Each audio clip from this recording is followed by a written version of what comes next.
ये जी वो जले हुए पहाड़ है जी।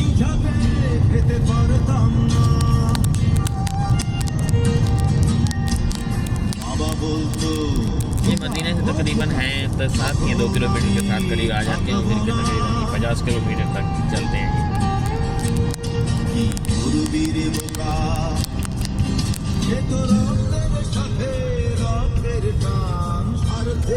ये हमारा बुद्धू भाई।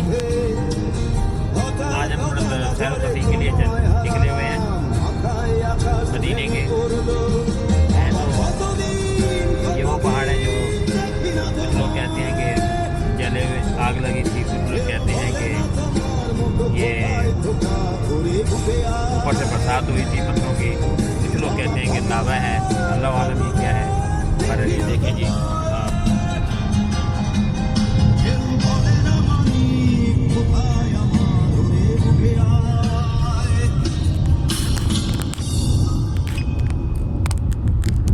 अल्हम्दुलिल्लाह आज हमने जो है ना मदीना मुनव्वरा में जुमा अदा किया, ज़ियारत भी किया। अल्हम्दुलिल्लाह बहुत सुकून आया, मौसम बहुत ही प्यारा है आज। हालांकि हमने कल जद्दा से हमने सफ़र किया कि रास्ते में बारिश थी बहुत ज़बरदस्त, क्या बात। हाँ जी देखिए, ये देखिए जी, ये पहाड़ी से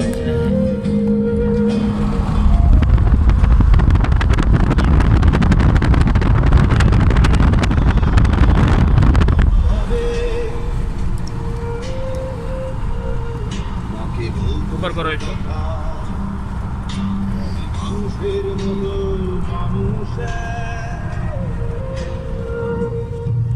ইতিহাসের পাতায় নিজা দেখে